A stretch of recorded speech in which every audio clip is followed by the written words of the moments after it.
The following is a production of the Baltimore Regional Guardian Angels. The opinions expressed are those of the individuals and do not necessarily reflect the official policies of the Alliance of Guardian Angels or the Baltimore Regional Guardian Angels.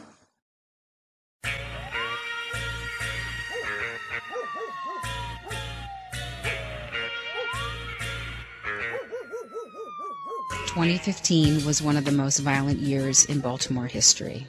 Riots, police misconduct, stop snitching, leadership failures, gang wars, drug-related violence, daylight murders. It's time to get past being politically correct.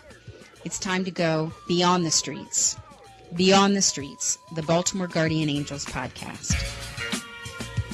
Hello, this is Strider from the Baltimore Guardian Angels. Welcome to another episode of Beyond the Streets. Today we're sitting here with Nicole Chang from Our Legacy. Hello, everyone. Thank you for having me. No, it's good to have you on here. And we started talking sometime last year. We did. About all the activities and all the stuff that you got going on. So, touch a little bit. There's something particular I want to touch on, but Tell us a little bit about what it is you do and what you got going on. Thank you. First of all, thank you so much for having me. I do a little bit of everything. Most importantly, I am a strong advocate for our young people, no matter what age. I truly believe that a lot of times we say that our young people are our future, and that's not true. They are literally our now. They are a reflection of our current society. And so I've had the pleasure of being able to advocate for our children daily, mentoring, just making sure that we have them. We cannot prepare the world for our children, but we can prepare our children for the world. And so I've been doing my share of that, getting kids in, finding resources for some of our homeless youth, advocating for education, especially for after-school programming for our brown children, black and brown children, which is very important, as well as the biggest piece is showing and teaching parents that they literally have the power. They are the voice. Our communities have been left behind. Our people aren't empowered anymore, and neither are our kids. And so that is my piece, is if I can empower one person to just know that they literally can make a difference, then I've done enough. Well, I've been following your stuff. So you empower more than one kid. You get a whole group of people involved, including law enforcement and public officials. So how long have you been doing this? Been working with Baltimore Police Department for about the last 2 years, but I've been working with children for about 10 years. Let's talk about one of your programs that you put together last year that kind of caught my interest, and that's when you took a bunch of kids to the camps, and you had a bunch of coaches or counselors that you were working with that the kids did not know at the time were police officers. Yes, that was amazing. I met Chief Russell at one of his, Chief Melvin Russell, who heads up the collaborative division for Baltimore City Police Department, whom I lovingly call Dad. He wanted to get together and wanted to create a space for our city's neediest young people. This was obviously during a time where, and still is, where, we have to rebuild the relationships with the police officers, especially pertaining to our children. There's a generational gap that exists where it's been handed down, the mistrust of police in our community. And so what our goal was to do what we can with our kids, because we have to start somewhere. And so we wanted to teach our kids to look at these officers as individuals, because that's what they are. As in any profession, obviously you may have one or two people that may make a whole profession look bad, but we wanted the kids to understand, well, there are teachers that aren't good teachers, just like there are cops that aren't, and there are doctors that aren't good doctors. But we wanted them to see them as people, as individuals. And we had the most awesome partners last year. We took about 66 kids. 66. We took middle through high school, 6th through 12th grade. We took them away to a Camp Benedict outside of D.C. We paid for everything. It was 3 nights, 4 days. The counselors themselves were actually police officers. I'm talking sergeants, captain, lieutenant. On the last day, our Commissioner Davis actually came out. And so for these glorious days, these kids, they had amazing. We had fun. We did high-low activities. We did, we did so many things. We had a talent show. We empowered the kids. We brought out speakers to talk to them about, how they should dress, what's a leader. And the whole time, the amazing thing is they had no idea that these counselors that were tucking them in, that were eating meals with them, that were giving them prizes, these were police officers, right? And so the last day we had an assembly and we invited parents up, and it was so amazing. Parents came, grandparents came, then the officers came out in their uniform. So there was no indication that they were officers, so right? what was the reaction of this? Oh my gosh. First of all, some kids cried because some of them felt so betrayed, like, oh my God, I can't believe this. But other kids were so shocked. They were like, they told one of the officers, was a female officer, you're too pretty to be a cop. You look nothing like a cop, right? So it was amazing to see the shock on their faces, to learn like, wow, like these police officers did this. And we were like, yeah, like they didn't get paid extra to do this. So they were then able to have a conversation. The parents saw this, right? And so when the parents saw how our children had bonded with these officers and saw the genuine relationships, it was just a whole different environment. Then it was, so do you know who a police officer who's a great guy? And our kids were like, yeah, we know at least 25. We had like over 40 officers.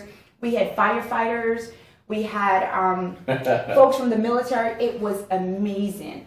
So I am so excited that we get to do this again this year, and we call it the Passport to Success Empowerment Seminar. So we were really excited, and yeah. I saw the video for that, and then I was like, man, that actually gives you chills when you think about that, but that had to have been something. Now, after the camp, what was the follow-up with any of the kids? Did those guys still... Absolutely. So even now, what we did was each of the kids that was a part of the camp received a year full of mentoring relationships. Wow. So we continued with them after, for instance, about a couple weeks ago, we brought over 200 young people to the new African American Museum. Some of the officers went.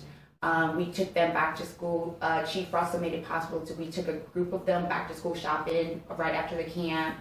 We've taken them to Stand Up Baltimore, had a gala. And so some of these young people had never been to a formal event before. Wow. And so we took some of them, got them gowns, paid for their hairs. They went to that. We took them to the Park Heights Community Association, had a ball. So we've had an amazing year with these young people following up. We followed up with school. So, parents had a contract that allowed us to pop up with the students in school. We've really become family with the parents. So some of the parents now want to volunteer with the camp, and we've kept in contact. If you can get the parents, and that's a big deal. That's the biggest. That's a piece. big deal. That's the biggest piece, because once the parents believe in what you're doing, they will support you. And a lot of times, our communities, we have a hard time getting parents involved. And for me, the reason for that, as I see it, is that if parents see that you genuinely care about their children, and they understand that you're willing to sow into them and their families, they will come. They will support you. I've yet to have something where parents aren't supportive of what we do, because they understand that at the basis of everything we do, their kids are first. I don't think that there's any parents that wouldn't want their kids to succeed, but it's the people who are around their children. And if you show that you sincerely care, parents are going to allow you to do what you need to do. And the kids can tell if it's legit and if it's genuine. They can pretty much tell. Absolutely. So now you took more than 60 kids, so now you're looking for 200 kids.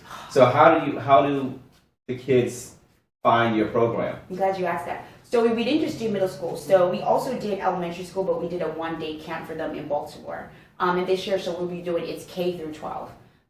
This year, like we did last year, we reached out to different organizations. So Baltimore City schools have been an amazing partner. Pretty much a lot of our students went to Baltimore City schools. Last year we opened up, we had kids from Baltimore County, Howard County that came to the camp. We just wanted young people, so we didn't just leave it for Baltimore City. This year we're hoping to, again, invite mostly Baltimore City students, but we're not regulated to just Baltimore City students. Any young person that may need some empowerment, we would gladly accept them. We've identified 5 of the 5 schools in Baltimore City with the highest suspension rates, and so we will be working with those schools to for them to identify students from those schools. That would be amazing for our camp, and so we will be doing the legwork of it, reaching out to parents. We just want the school to identify, we just want Baltimore City to identify the schools. And so we have an idea of 5 schools that we're going to work with, but we've also reached out to Department of Juvenile Justice, and just like last year, they sent up some young people. So we've reached out across the city to different agencies to collaborate with us and send us some young folks that they think could benefit from what we're doing. So instead of having kids just come to you, you literally will go out and seek out the Absolutely. That's Absolutely. That's a good thing. That's a good yeah. concept. And the Guardian Angels do it with their junior angel programs around. You know, they'll go out and they'll find the kids that is least most likely to participate in anything, but causes the most trouble, or maybe going a little bit the other way, and they'll go grab that kid and actually recruit. And that's what you do, and it turns them around and changes things. And I love what you guys do, because you guys have the same belief that we have, that oftentimes we look at kids and we say, you know, for instance, some of our kids are maybe doing the wrong things. What we have to understand are that kids sometimes exemplify behavior that can be turned around. Mm-hmm. Some of these kids in these gangs, they are awesome leaders, right? It's just a matter of taking that leadership skills that they have That's right. and turning that focus around to something That's right. positive. And so for me, we have to understand that our young people aren't nowhere where we want them to be. And we're going to have to meet them where they are and bring them to where we need them to be. So how did you get into this? It's really simple. After Katrina, I had the luxury and the opportunity to work for the University of New Orleans. And I was a freshman recruiter there. And quite honestly, I was shocked. I think that myself, having grown up in Baltimore County, having attended Baltimore County schools, and actually I was one of the privileged ones. You know, I came from a two-parent household. I wasn't aware of just the disparity that was going on in our communities and just how much our kids were suffering.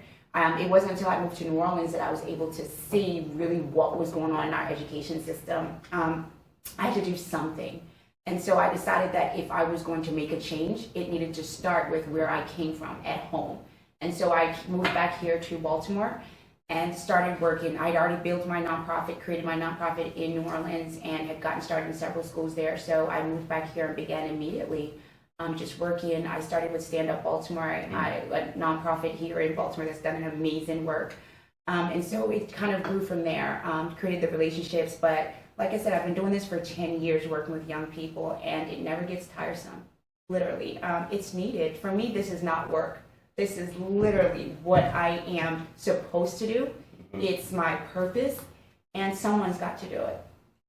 Wow. Now, New Orleans, during the time that you went down there, Yeah. I guess, and you know, you can kind of say that New Orleans kind of fell into their groove after the Katrina thing. Absolutely. You know, and then when you come back to Baltimore, that is basically has similar circumstances, but didn't have the havoc of Katrina. Right. I mean, what does that say to you?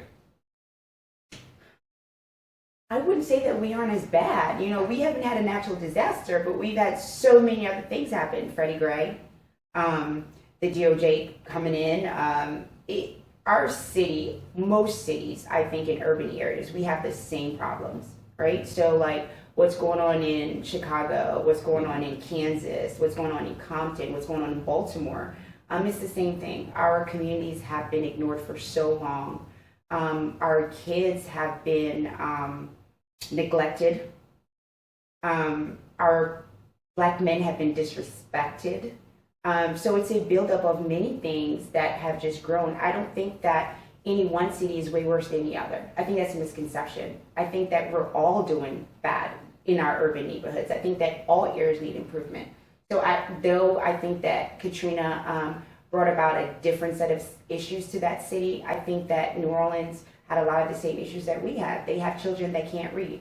We're supposed to be the Baltimore, the city that reads. And you, city that reads. City that reads. I was talking to somebody yesterday about that, and it's. I was actually talking to one of the police officers about it, who was in a reading program about 12, 13-year-old kids who cannot read. Absolutely, they can read words like the and. And I see it daily, and it's sad. And here's the saddest part: the parents can't read themselves, and that's what we're recognizing. That we have a lot of parents that cannot read. For instance, when we had our summer camp. And it's sad, but you can always tell some of the parents, these are the parents that can't read, because we'll have parents that, if you say free camp, they're ready to sign up, they want to fill out, but then you have those parents that are like, I need to take this home and fill it out, can I bring it back? And when they bring it back, it's a second or third grader's handwriting. And you have to kind of contact them. So our community is in need of so much that we have to get started somewhere. And I think one of the sad things is that although a lot of these students can't read, they're still passing and going through the school system. So when do we stop and say, wait? You know, you need to be accountable for not being able to read. But then again, so do our schools. You know, I've seen kids that are in junior high and high school that can barely read, but yet they're passing.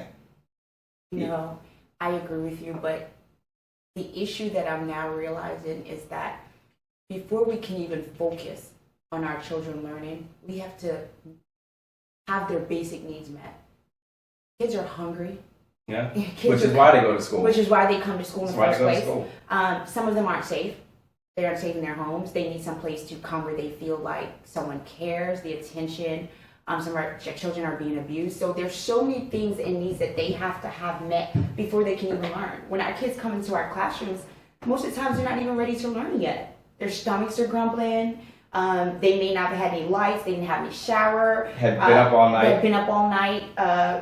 The homeless population within a lot of our high school, people aren't even aware of this population that exists. Well, let's talk about the homeless population for students. Absolutely. A lot of our families in Baltimore City are considered homeless. So if you reside with another family and you don't have your own dwelling, you can be considered homeless. And so, like, let's say that a mom and her 2 kids had to move in with grandmom and the family. Mm-hmm. And so we have a lot of those. A lot of our children are actually being reared by their grandparents, who've done their time. Yeah, who's done their time, and now and it's hard for them this time around because they don't have the resources they had when they were raising their own children. Absolutely, and so it's hard for them to control these kids, and a lot of the times they just don't have it. So recently, I've had the privilege to work with a group of about 60 young people from the Scotch Branch PAL Center, and so even with these kids, we had about like 11 young people ages 17 to 24. Wow. That 11 of them were living in one apartment. And they were being evicted because they weren't supposed to be there. They were staying with another young person that was in independent living, which is a program that they come from through foster care. So once you age out of the system, once you become 18, if you're eligible, they will pay for you to live on your own, which is what's called independent living. Okay. And so she had 11 young people ages, as I said, 17 to 18, that their parents had thrown them out for various reasons. Some were because they weren't doing what they needed to do. Others were because they were in the streets. But these parents just could not have these young people in their homes, and they had nowhere to go. We tried to find them, because there are many organizations that actually help young people find out. Like, there's an awesome organization called Yes that specifically caters to homeless youth. And so these young people, they didn't want to stay in a shelter. It was just a hard time, but we were so blessed with so many people from the community that reached out. They bought toiletries, they gave referrals. Penn North helped with jobs for the kids. Wow. Marvin McKinstry from Yo Baltimore gave them entrepreneurship training, resume writing, and actually resources. They helped some of the kids apply for assistance. As of today, all of our children were able to transition back home. We worked with them really. How many is that? All 11 of them. So it really? was 11 That's homeless. Great. It was 11 homeless. All 11, 17 to 24 have been able to transition back home. We have found 2 of them jobs, and we're in the process of getting the rest of them jobs. So it's just been amazing. I see that the more that we try, and the kids need to see us try for them. Like, they need to see that effort being made.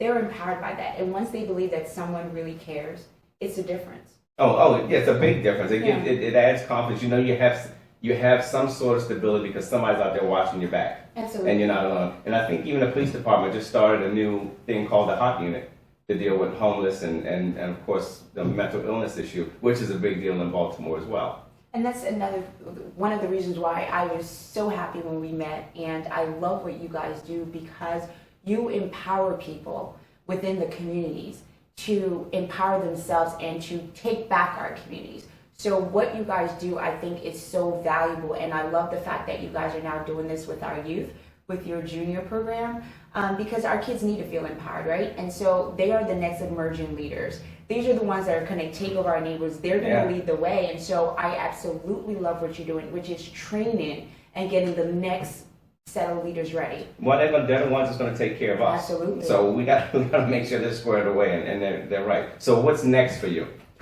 Well, this camp, which I would love for you to be a part of, as I said, Chief Russell is looking to bring 200 young people this year, which is going to be a ginormous task, but we're looking forward to that.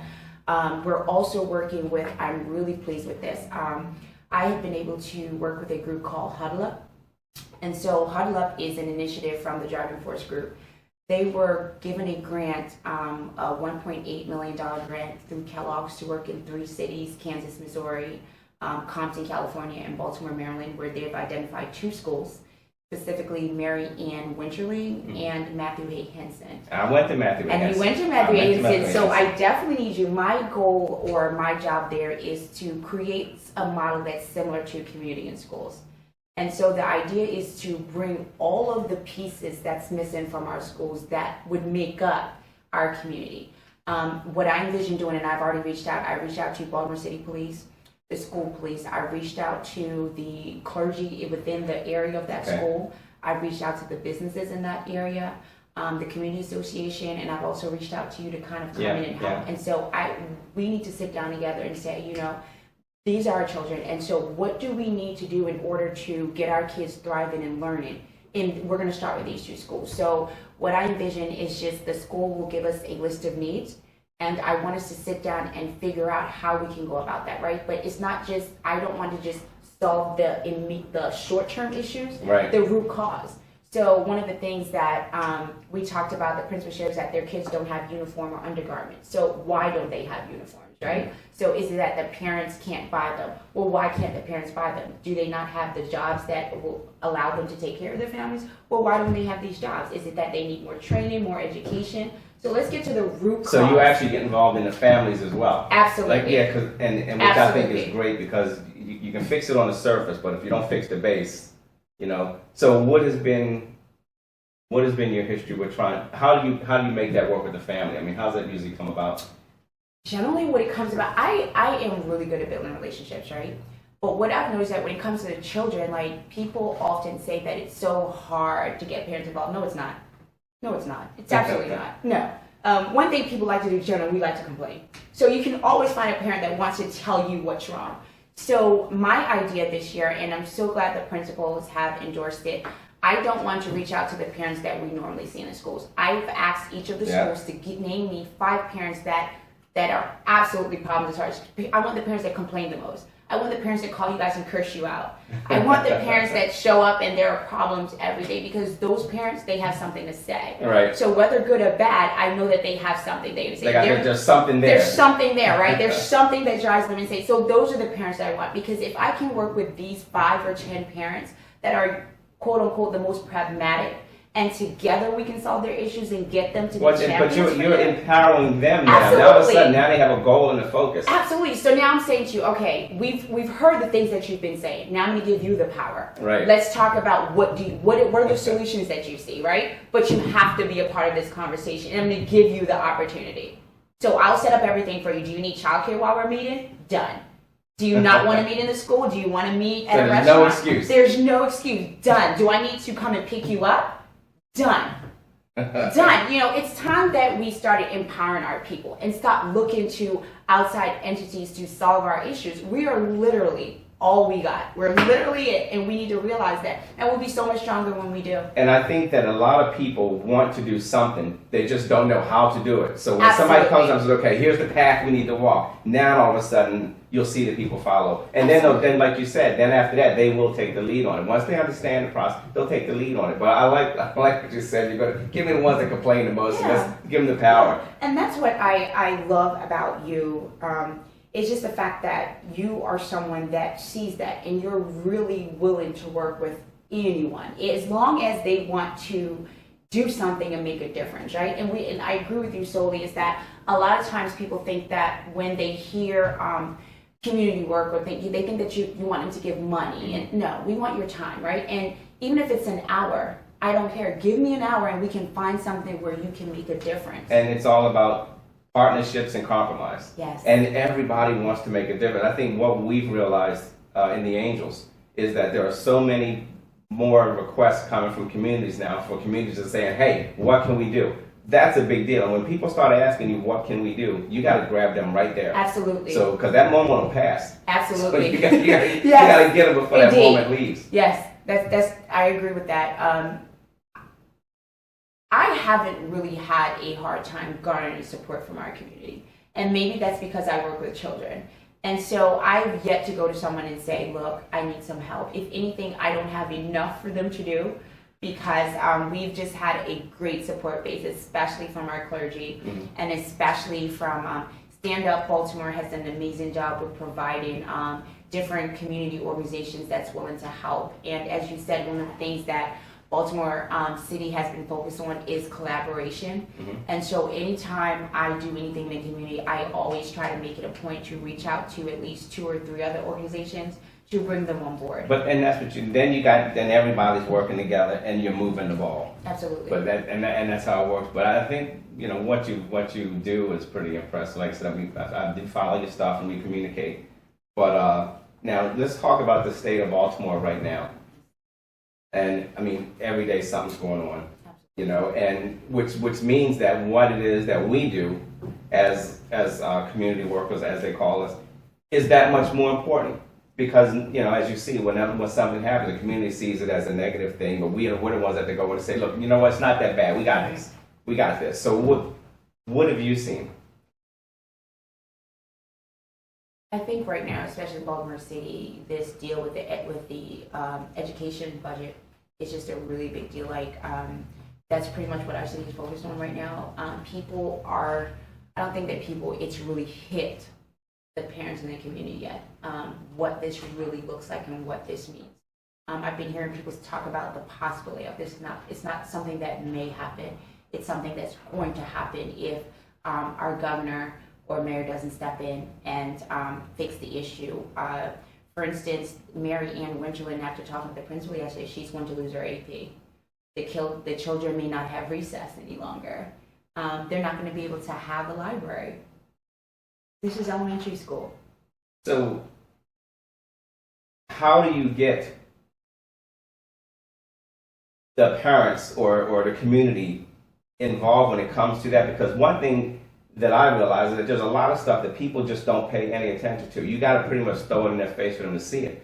And there's so many other things going on that will distract from what it is you're talking about. And the education thing is one of those things. Yeah. Because you can look at the homicide rate, or the crime rate, or the heroin addiction, and you can say these are all bigger pieces of the puzzle. And everybody's watching this because that's the shiny metals here. But how do you bring them back? And I guess with you work with the families, going inside, talking about that, like you said, with the students who, education, and then parents' education, that's a pretty big deal. So you bring it back to the families. And you always have to bring it back to the families, because at the end of the day, we can do anything that we want to with these kids during the day, but they still have to go home. They still have to go home. For us, it's sadly, when it comes to education, our parents have been shoved out the door that they no longer feel welcome. They feel a lot, and I myself, having been around schools for a very long time, find it hard for parents who aren't used to navigating their way, have a hard time. They absolutely have a hard time, and they get discouraged. They get often discouraged. And the system doesn't make it easy. Absolutely not. It wasn't created to make it easy for our people at all. We need a complete overhaul of our education system, completely. Our students aren't engaged. They're not. Literally, we're testing our kids just to be testing them. There really is no content to this. Our teachers are underpaid, so underpaid. It upsets me when I think about the job that we've given to our teachers. That's always been. That's the way it's always been. And they've and you're always right. been underpaid, but it was never to the point where now literally we expect our teachers to raise our kids. Well, it's just like the police. So you got to be parents, social workers, mentors, doctors, babysitters, and educators. Mm-hmm. And all of that stuff comes from mentors. So if you think about it, all comes from mentors. But you're right. We ask so much of so few, and it gets hard. But we don't even give them the tools and the resources that they need to do their jobs. But yet we hold them accountable. Yeah. We say, oh, our kids are failing. Let's look to the teachers. So how does somebody that's going to watch this, how do they get in touch with you? They can call me directly, 443-814-0182. I work along with Stand Up Baltimore. We have offices at the Hub on North Avenue. I am in the schools. You can email me, Facebook me. My organization is Our Legacy Incorporated. They can get in touch with you. So it's so many ways. As I said, I'm currently working with 2 specific elementary schools, Marianne Winterland and Matthew Hay Henson. So I will be at those 2 schools. So if you're in any of those communities, or you're a part of an organization, or just an individual who wants to help out, then make sure you get in touch with Our Legacy, because this is how you get involved. And you can clearly see that Nicole's making a difference here. So now it's your turn to come up and make a difference. So let's reach out. Anything else you want to tell anybody? We are making a difference. I don't do this work by myself. Collectively, we are here to do this. And I just cannot stress to you guys enough that please don't think that what you do is just a small piece. Anything that you do will be major to our children. If you could just one child, literally one child, that's all I ask. Just take the time to have a conversation, to impart some knowledge. Just one child, I tell you the difference that it would make. One child, one adult, one caring adult in one child's life will make such a difference. And you will see the impact, and they will come Absolutely. back. They will come back and tell you. Strider, you build it, they will come. They will come. Absolutely. This is Strider, Nicole Chang, and we will see you again on Beyond the Streets. Thank you for having me. Thank you.